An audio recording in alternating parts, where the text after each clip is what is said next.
Here is my Jim Crow discussion response by me, Colby Larch.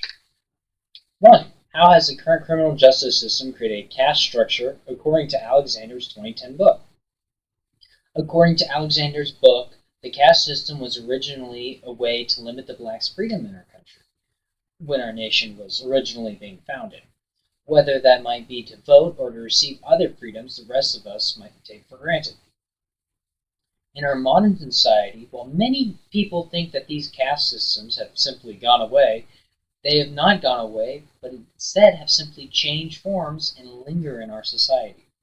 In this instance, we use the criminal justice system as our modern-day caste system. As Alexander states, the modern-day caste system implemented today marks the black man as a felon so he may be looked down upon, as the text puts it. Once you're labeled a felon, the old forms of discrimination, employment discrimination, housing discrimination, denial of the right to vote, denial of education opportunity, denial of food stamps and other public benefits, and exclusion from jury service are suddenly legal.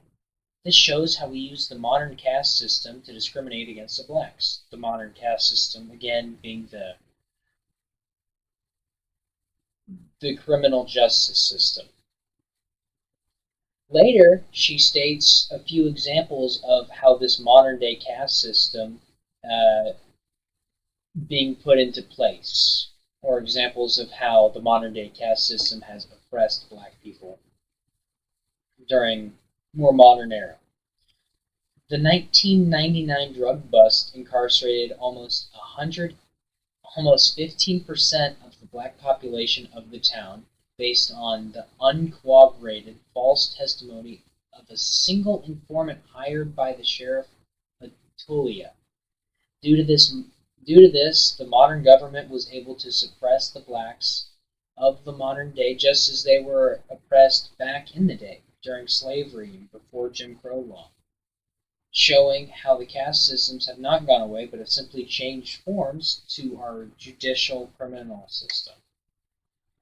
3. What are some of the collateral consequences of the war on drugs? What does this mean for our current democracy?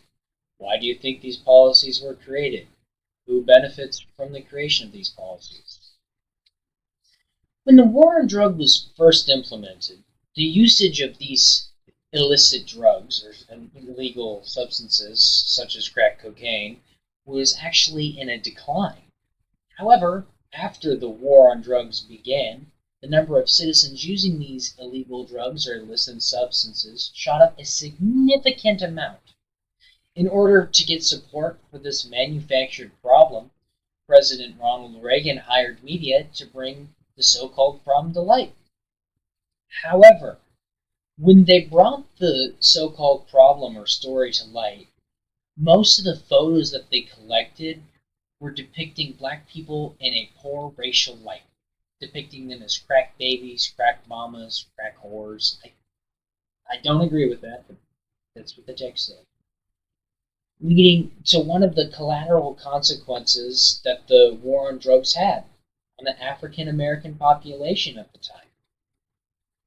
Not to mention that this action has continually haunted the black community to this day, leading to many people thinking that all blacks are dangerous drug addicts that you should avoid.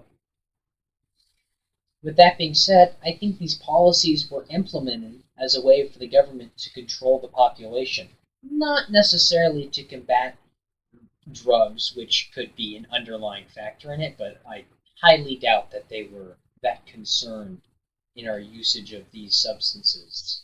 I think they were going after control. Because during this war on drugs, as the text puts it, funding for agencies responsible for drug treatment, prevention, and education was dramatically reduced, while the funding for the FBI and the CIA dramatically increased. So that really goes to show you that they weren't after the well-being of their citizens. It was more about being able to control their citizens. This makes you wonder whether the war on drugs was really a war on drugs or if there were other motives. Later, they used the humiliation of the black population as a way to, in my mind, control the rest of the ethnic groups, whether that's white or Mexican or Native American, to agree to whatever laws the government would pass in order to finally finish the so-called war on drugs, showing that the government is only after one thing, and that thing is control. Not that the government is interested in the safety and the well-being of its citizens. Okay? Here are my scripts. There we go.